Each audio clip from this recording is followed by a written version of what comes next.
Halo, Assalamualaikum warahmatullahi wabarakatuh. Hari ini kita akan membahas topik tentang hukum ilmu perpustakaan atau The Five Laws of Library Science. Nah, sebenarnya kita bahas topik ini untuk apa sih? Mungkin kalian sudah pernah dengar sebelumnya atau mungkin belum pernah dengar sama sekali tentang hukum ilmu perpustakaan. Nah, yang pasti hukum ilmu perpustakaan difungsikan untuk pedoman kita, baik kita. Bagaimana kita nanti akan mengembangkan suatu perpustakaan, mengapa perpustakaan itu bergerak dinamis, mengapa perpustakaan itu harus A, B, C. Nah, itu dasarnya adalah hukum ilmu perpustakaan itu sendiri. Oke, sekarang kita mulai membahas satu persatu.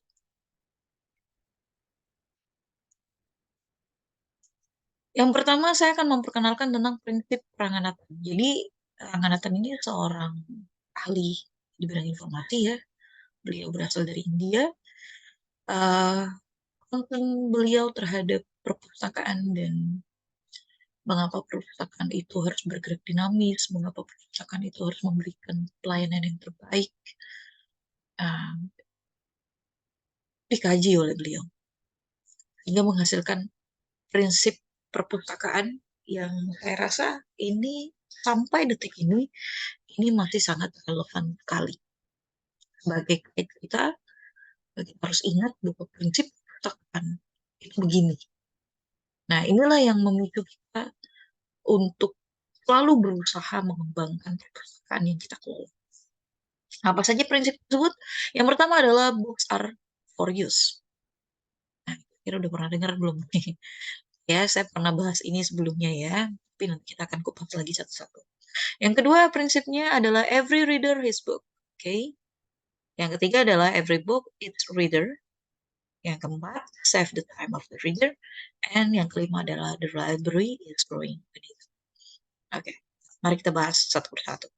Kita bahas yang pertama adalah books are for use, yang artinya adalah perpustakaan harus menyediakan atau menyebarluaskan informasi, ya, mana di dalamnya itu adalah segala macam koleksi yang ada yang dikelola oleh perpustakaan itu difungsikan untuk mempermudah pemustaka dalam mencari ataupun mengakses bahan pustaka sesuai dengan kebutuhan mereka.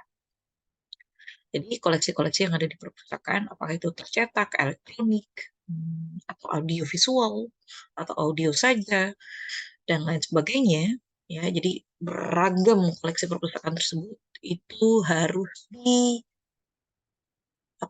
disebarluaskan, harus dilainkan. Tidak ada satupun koleksi yang ada di perpustakaan itu hanya untuk dipajang, tidak untuk digunakan. Pastikan koleksi yang ada di perpustakaan bisa diakses, bisa dipinjam, bisa dibaca. Tidak boleh ada koleksi yang khusus hanya untuk dipajang saja, tidak boleh disentuh, tidak boleh dipinjam, nah itu tidak boleh. Ini perpustakaan yang kita kelola itu dianggap berhasil jika koleksi-koleksinya itu digunakan secara maksimal oleh pemustaka. Berarti pada saat kita melakukan pengembangan koleksi yang kita tentukan untuk ada di perusahaan kita itu sudah memenuhi kebutuhan pemustaka yang kita layani. Nah, jadi mengapa kita perlu melakukan evaluasi, mengapa kita perlu melakukan stokopname. Nah, itu salah satunya adalah untuk melihat pakaian koleksi yang ada di perusahaan kita. Apakah sudah tepat sasaran?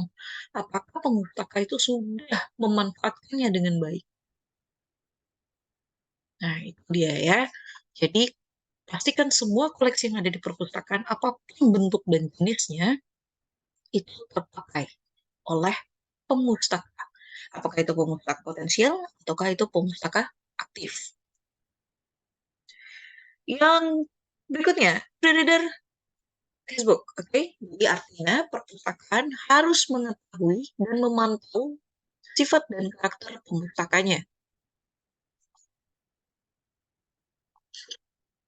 Dalam mencari informasi atau bahan pustaka yang diinginkannya. Oleh karena itu, setiap pustaka itu memiliki kebutuhan yang berbeda-beda terhadap bahan pustaka yang diperlukannya. Eh, kita nggak usah jauh-jauh. Misalnya kalian mungkin tidak suka eh, buku-buku yang tentang politik. Tapi mungkin di tetangga kalian, teman-teman kalian yang dalam satu kelas, itu ada yang suka bahas kalau misalnya tentang politik. Nah, karena politik ini sebenarnya luas ya. Politik itu bisa terjadi di mana saja. Bukan hanya di negara, tetapi bahkan dalam suatu organisasi itu ada politiknya, dalam lingkup kecil di pemerintahan daerah juga ada politiknya. Berbagai macam aspek kepentingan itu biasanya ada unsur politiknya juga. Nah, ada orang yang suka gitu dengan bahasan-bahasan berat seperti politik. Tetapi ada yang tidak suka. Itu menandakan setiap orang itu punya karakternya, punya kesukaannya terhadap sebuah buku. Oh, saya suka nih kalau buku-buku bergambar yang model-modelnya adalah cerita rakyat, novel, misalnya seperti itu. Tapi ada yang tidak suka. Mengapa? Eh, Buku-buku itu terlalu hiperbol, buku-buku itu terlalu banyak kiasan-kiasan. Saya tidak suka. Nah, karakter masing-masing orang inilah yang menentukan dia akan minat mengambil buku yang mana. Mereka akan menggunakan buku-buku yang mana di perpustakaan. Jadi idealnya sebuah perpustakaan itu memiliki koleksi yang beragam. Karena masing-masing individu, masing-masing kelompok itu memiliki buku yang menjadi tujuan mereka, menjadi keinginan mereka. Tidak bisa misalnya kelompok anak SD, ya, kita perpustakaan sekolah dan semuanya sukanya bergambar. Tidak juga, ada anak-anak yang tidak suka membaca yang terlalu colorful. Ada, kita nggak bisa mengeneralisasikan sesuatu gitu, walaupun mereka dalam satu kelompok yang sama, yaitu anak-anak sekolah dasar seperti itu. Tidak bisa, makanya eh, salah satu kita mempelajari agar kita tahu, oh ternyata pembuka itu beragam karakternya, gitu ya. Jadi yang harus kita pahami adalah kalau karakternya beragam, berarti koleksi yang harus kita sediakan juga beragam. Makanya ada yang namanya survei, ya, atau analisis kebutuhan pemustaka. Atau kita lebih singkatnya lagi adalah community analysis. Itu ada di bagian pengembangan koleksi. Jadi satu sama lain itu relate. Satu sama lain saling berhubungan. Nah, inilah dia yang harus kalian ketahui sebagai calon pustakawan, harus tahu every reader his book, dan itulah sebabnya mengapa kita harus menyediakan koleksi yang beragam. Oke, berikutnya. Every book is reader. Jadi, setiap buku juga itu sebenarnya memiliki siapa segmentasi pembacanya. Nah, kalau kita artikan sebenarnya every book is reader berarti perpustakaan menyediakan dan menyebarluaskan informasi atau bahan pustaka untuk memenuhi kebutuhan pemustaka dalam mencari atau mengakses bahan pustaka yang diinginkannya. Nah, kalau kalian perhatikan, ya, kalau kalian rajin memperhatikan buku, tidak hanya sekedar melihat judul kemudian langsung ke poin isi, tapi lihat satu persatu halaman-halamannya, misalnya di bagian kata pengantar atau di bagian cover belakang, atau kita bilangnya workbook, itu di sana biasanya tertulis buku ini tuh ditujukan untuk siapa. Artinya setiap buku itu sebenarnya sudah punya segmentasi pembacanya. Nah, kalau buku-buku yang paling mencolok itu biasanya buku-buku yang berhubungan dengan IT. Karena eh, para pembaca IT ini terbagi atas tiga tingkatan. Tingkatan dasar atau pemula, kemudian tingkatan menengah, dia sudah punya basic IT, tinggal memantapkan misalnya seperti itu, atau tingkatan advance. Nah, kalau tingkatan yang mahir, itu biasanya, wah dasar udah bisa. Mereka sudah lancar membuat tools-toolsnya, atau ya menggunakan tools itu sudah bisa lah, hampir semuanya bisa. Tapi dia butuh namanya inovasi. Nah, untuk tingkatan mahir, mereka butuh inspirasi untuk berinovasi. Biasanya seperti itu. Nah, itu biasanya kita bisa temukan di bagian buku-buku IT. Jadi, segmentasi pembacanya itu terbagi atas tiga tahapan. Nah, sebenarnya buku-buku yang lain bagaimana? Buku-buku yang lain itu meskipun umum, biasanya segmentasi pembacanya. Kenapa? Karena ini yang menentukan si kosakata yang digunakan pada membahas dalam buku tersebut itu menentukan juga. Kalau misalnya tujuannya adalah masyarakat umum, biasanya kosakata yang dipergunakan adalah sesederhana mungkin. Kalau dia, misalnya saya membuat atau menulis buku tentang ilmu perpustakaan.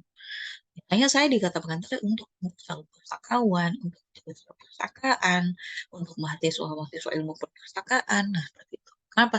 Karena akan banyak kata-kata bidang perpustakaan yang saya masukkan ke dalam itu. Nah, berarti segmentasinya sudah jelas, pembacanya sudah jelas. Agar itu membantu bagi para pembacanya. Apakah orang awam tidak bisa membaca? Bisa. Tapi speed, kita bicara speed, kecepatan dalam pemahaman membaca itu akan berbeda. Orang yang tidak memiliki basic pengetahuan terhadap bidang tersebut bisa mempelajarinya, bisa menuntaskan bacaannya, bisa menangkap maknanya, tapi kecepatan mereka dalam pemahamannya itu akan berbeda dengan orang yang sudah memiliki basic terlebih dahulu. Ya, karena dia akan unfamiliar dengan kata-kata yang dipergunakan.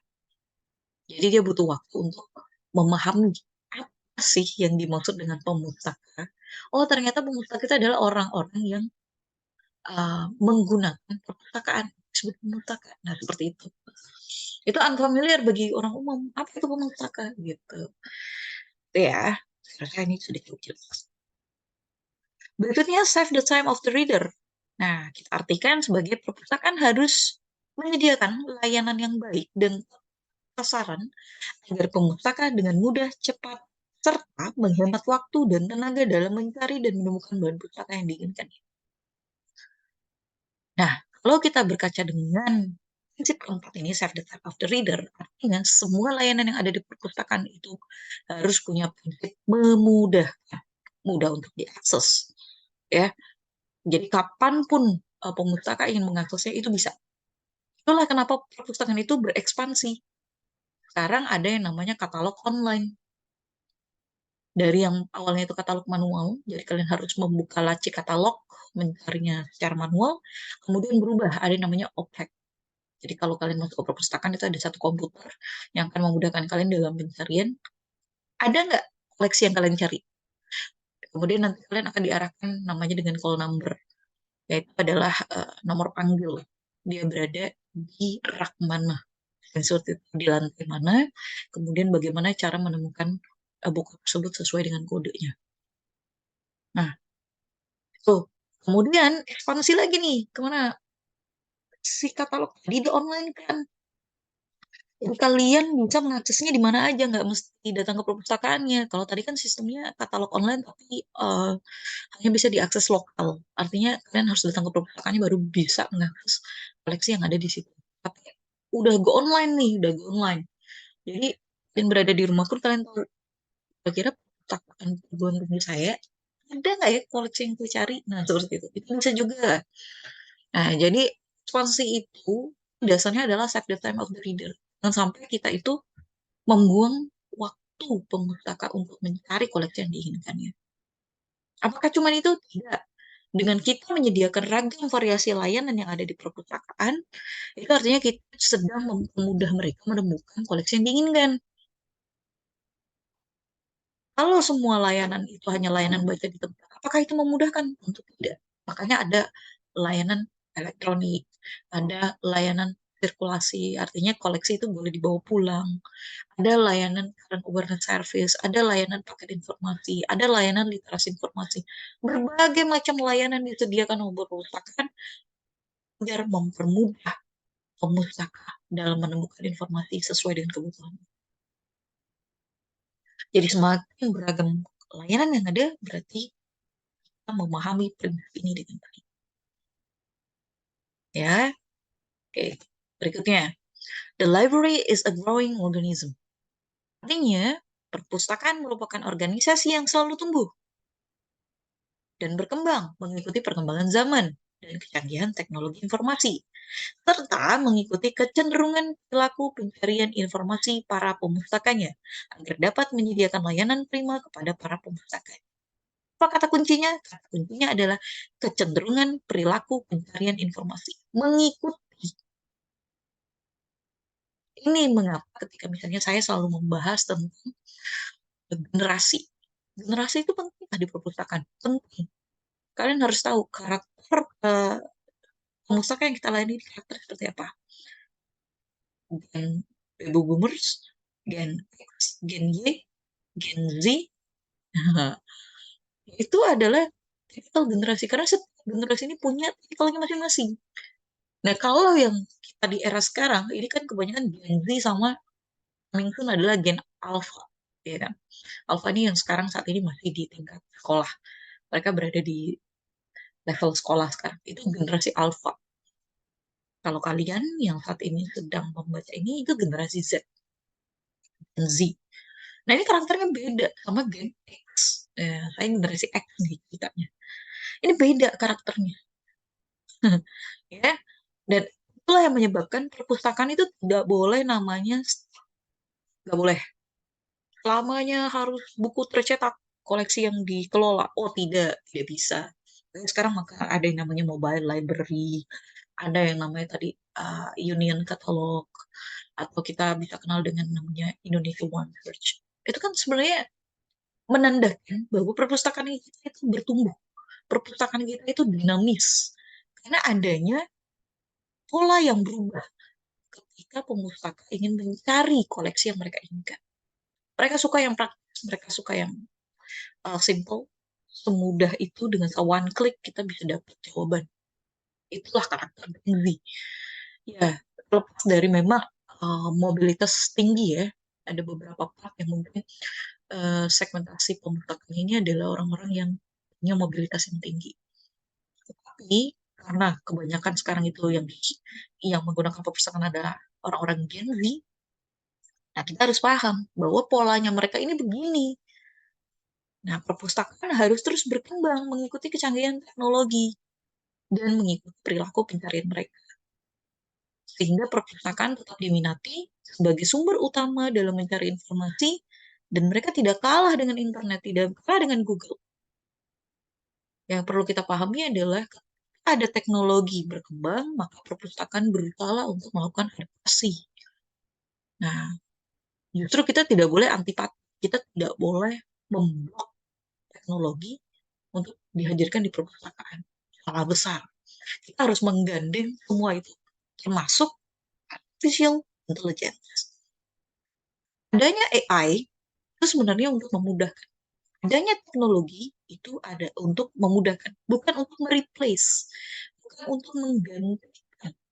Jadi ketika ada isu misalnya, oh sekarang kan ada digital library, perpustakaan digital, ada mobile library, berarti SDM sudah tidak dibutuhkan. Mengapa kita harus mencetak calon pustakawan?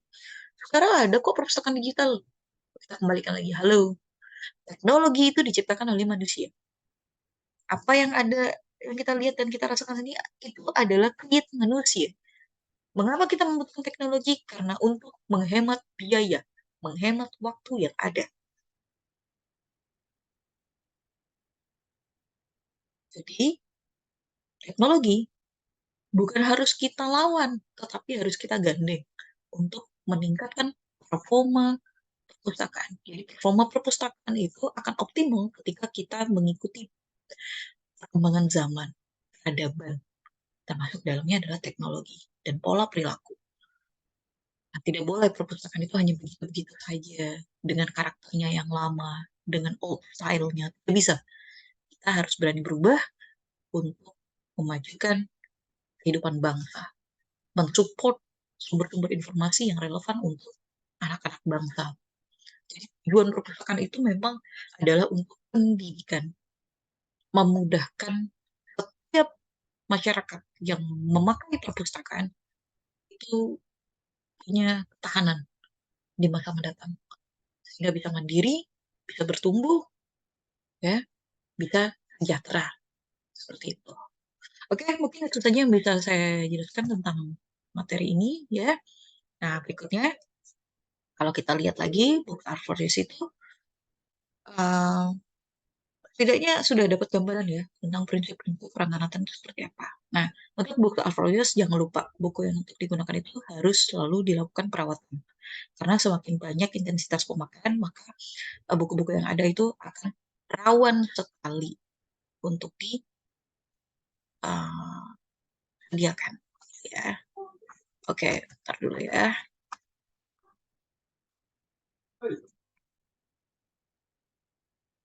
Oke, dan kemudian kaitannya apa? Nah, ketika pemanfaatan pustaka itu terlalu banyak gitu ya. Nah, jadi potensi-potensi buku itu kusam, sobek, rusak itu besar sekali potensinya.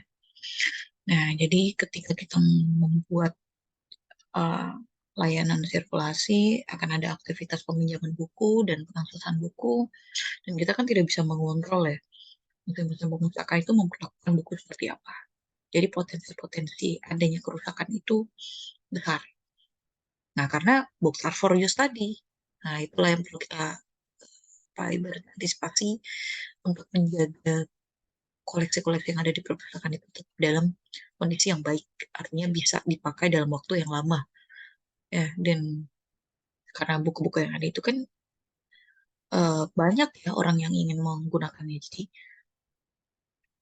perlu kita pastikan bahwa keberlangsungan koleksi yang ada itu secara fisik itu tetap bisa diakses panjang atau lama.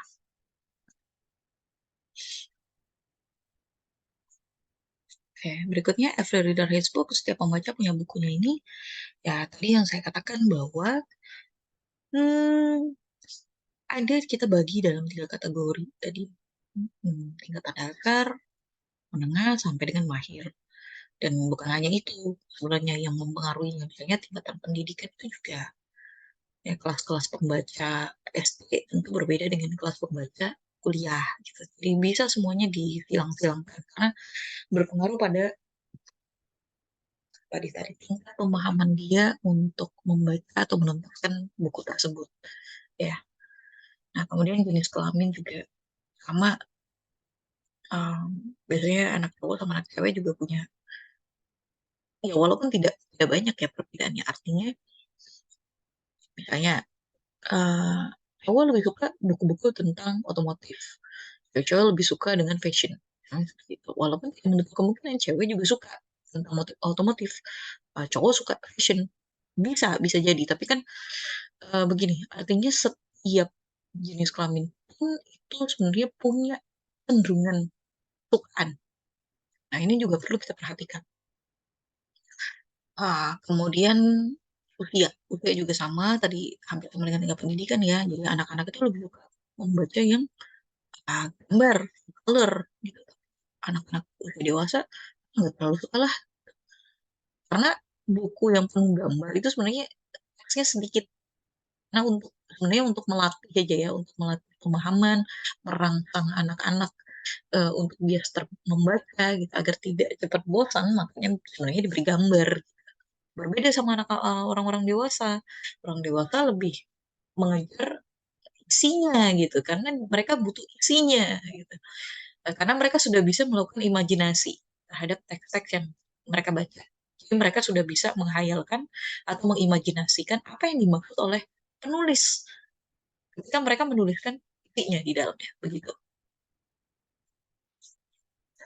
Nah, itu berlaku apakah itu terhadap actual user, potential user itu berlaku. Jadi tipe-tipe pemustaka ini harus kita pahami bahwa setiap pembaca itu punya kesukaannya sendiri, punya buku yang akan senantiasa mereka baca, kecenderungan akan membaca buku yang mereka sukai. Nah, itu dia. Nah, kalau every book its reader, setiap buku itu memiliki pembacanya. Tadi saya juga sudah jelaskan, segmentasi pembaca itu macam-macam. Ada anak-anak, remaja, dewasa, ilmuwan, akademisi, wanita pria. Nah, jadi kalau suatu hari kalian itu mengelola sebuah perpustakaan, itu penting juga untuk menganalisis buku tersebut itu sebenarnya diperuntukkan untuk siapa. Atau ketika kalian nanti menjadi seorang penulis, itu biasanya eh, sangat disarankan kalau kita itu memberikan notis buku ini tuh ditujukan untuk siapa. Jadi untuk memudahkan nih agar nggak salah kamar, ibaratnya nggak salah baca. Nah, bukan berarti tadi tidak bisa buku remaja membaca buku ilmuwan. Bukan tidak bisa, tetapi kecepatan dalam pemahamannya saja nanti yang akan menyesuaikan. Oke, save the time of the reader, hematkan waktu membaca. Jadi kita tidak boleh yang namanya membuat rules di perpustakaan, membuat layanan yang terlalu berbelit-belit. Jadi layanan itu kalau bisa semudah-mudahnya, sesederhananya, sehingga waktu pemustaka itu akan tersimpan dengan baik. Tentunya pelayanan yang maksimal di perpustakaan demi memuaskan pemustaka dalam memenuhi kebutuhan informasinya dengan cepat dan efisien.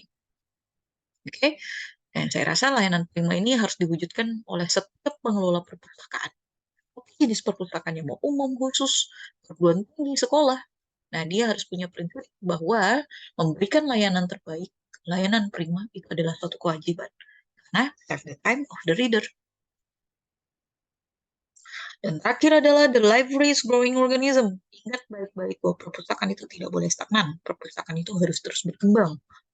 Makanya mengapa dimunculkanlah berbagai macam inovasi di perpustakaan. Ada inovasi A, inovasi B, inovasi C. Nah, itu adalah bagian dari kita sudah menerapkan prinsip 5 dari hukum ilmu perpustakaan yang uh, dikembangkan oleh Ranganatha. The library is growing organism. Apa yang perlu kita kembangkan? Ya koleksinya, ya gedungnya, ya strukturnya, ya SDM-nya, ya layanannya, ya fasilitasnya. Itu perlu kita create. Kita perlu melakukan inovasi-inovasi, terobosan-terobosan yang membuat perpustakaan kita keberadaannya itu diakui, keberadaannya itu dilihat oleh masyarakat. Ya, jadi tolong direkam baik-baik bahwa perpustakaan adalah lembaga yang sedang dan akan terus berkembang. Jadi perpustakaan itu tidak boleh stagnan begitu aja dari hari ke hari, dari waktu ke waktu, dari bulan ke tahun. Perpustakaan gitu aja. Nah, itu salah besar. Anda tidak melakukan sesuai dengan prinsip. Maka ayo kita berubah. Kalian harus tahu bahwa perpustakaan hakikatnya adalah 16. Oke, cukup itu saja dari saya. Terima kasih. Do your best to get your success. Selamat belajar semuanya. Saya akhiri. Assalamualaikum warahmatullahi wabarakatuh.